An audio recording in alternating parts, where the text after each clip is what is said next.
Risk reduction is a concern on a project that seems complicated and difficult. The architect should make sure they have which of the following. So a couple of these are pretty easy and reasonable. I'm going to sort of pick out the easy ones first. So C, regular coordination meetings. This is one of the ones that NCARB is going to like smash home every chance they get.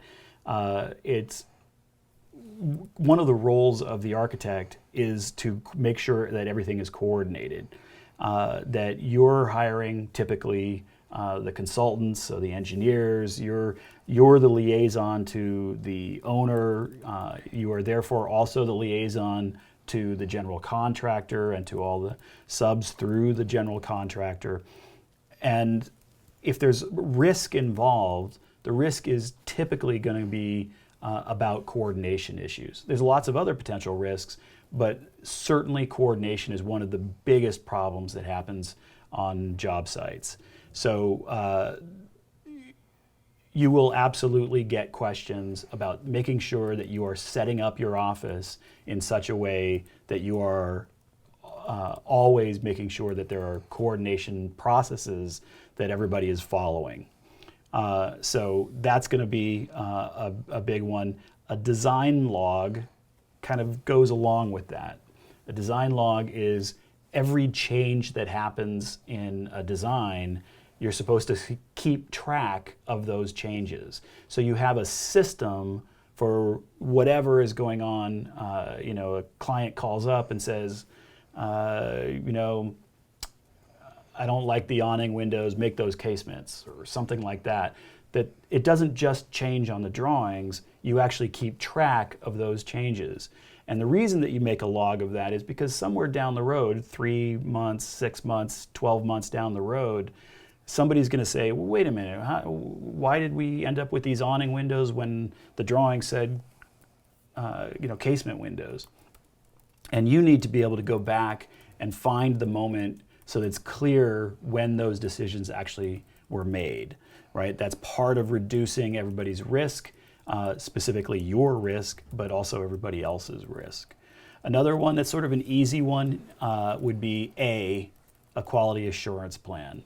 Now, this is one of those things that sounds very good in the NCARB and in the AIA documents. If you look at the professional practice handbook, there would be a bunch of stuff in there about quality assurance plans. And what that's essentially saying is you should have a process that you go through for projects. So you're going through, you get an initial project, you do schematic design, there's a sign-off where the owner agrees to the schematic design, they sign off. At some point, maybe you have a third-party reviewer. Doesn't have to be an outside of the office, but maybe somebody who's just not involved in those drawings who can kind of look over and make sure that code issues are being picked up and things like that. But the point is that you have a plan for how you produce work. And the quality assurance is always checking, does it still meet the code? Does it still meet the budget? Does it still meet the program? So you have a way to do that. And again, this is talking about practice management. So you're talking about issues that are sort of setting up the future, right? And so a quality assurance plan would absolutely be an example of that. So those are the three really easy ones from an NCARB standpoint. And then the fourth one is a little trickier and could go a couple different ways. I'm going to claim it as a performance bond.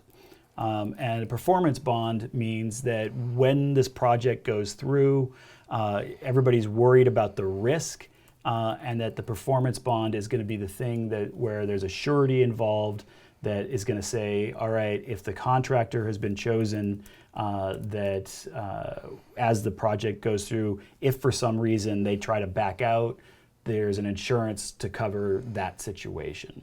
So if you're worried about the project not going through, that having a performance bond in there would make a big difference in terms of reducing everybody's worry and risk. that you don't have to stop and then redesign and then do some new thing with a new contractor that's going to cause a lot more coordination and complication.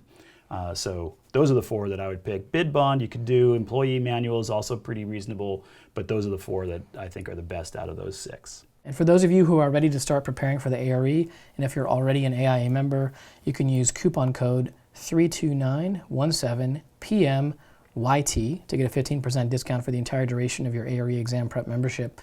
And then finally, leave a comment below the video to let us know what you think. Share any suggestions you may have. I promise we'll read every word that you write and use them to tune our next episodes. So thanks for watching.